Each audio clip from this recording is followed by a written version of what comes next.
Pinagbigyan ng impeachment court ang hiling ng prosekusyon na bigyan ng judicial notice ang mga pagdinig sa Kamara na naging basehan ng articles of impeachment laban kay Vice President Sara Duterte. Pero nagtakda ito ng mga limitasyon.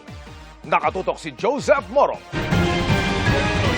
With the chair's prior ruling. Mainit na pinagtalunan sa impeachment trial kung dapat pagbigyan ng hiling ng prosekusyon na bigyan ng judicial notice sa mga pagdinig sa Kamara na naging basehan ng articles of impeachment laban kay Vice President Sara Duterte. Sabi ng prosekusyon para sana mapabilis ang paglilitis. Third impeachment. Sa hinihinging judicial notice kasi tatanggapin na ng korte bilang fact ang mga lumabas sa pagdinig ng Quad Committee at House Justice Committee noon at hindi na kailangang patunayan pa. Hindi mo na kailangan patunayan na nagkaroon ng hearing.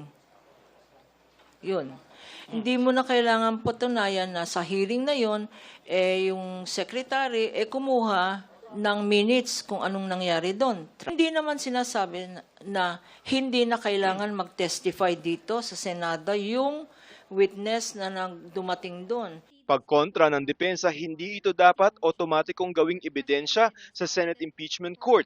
Dapat daw bigyan ng pagkakataon ng kampo ng bise na i-cross-examine ang mga nasa likod ng ebidensya tulad ng mga video recording at committee report. The matters discussed within them, which were documented via the TSNs, video recordings, and committee reports, are not facts automatically admissible in this impeachment trial.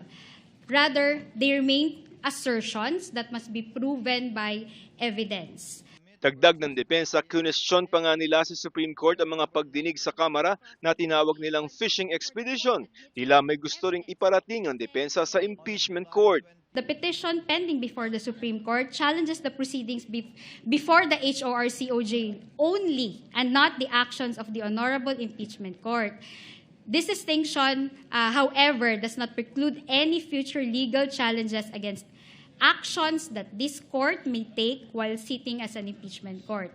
Sa huli, pinayagan ng Senate Impeachment Court ang mosyon ng prosekusyon pero may mga limitasyon. The chair will make a ruling, will grant the motion with a reminder, a stern reminder and warning. Bagaman binigyan ng judicial notice ng Senate Impeachment Court na nangyari nga ang mga pagdinig sa Kamara ayon sa Korte, hindi naman ibig sabihin nito na otomatiko nilang ituturing na totoo agad ang mga ebidensyang lumabas doon. Just as to the factual existence that the hearings were indeed conducted, it is not a substitute for the presentation and formal offer of competent evidence, nor does it dispense with the applicable rules on authentication, hearsay, relevance, and the right of the respondent to object and confront the evidence presented against her. Joseph Morong, Nakatutok 24 Oras.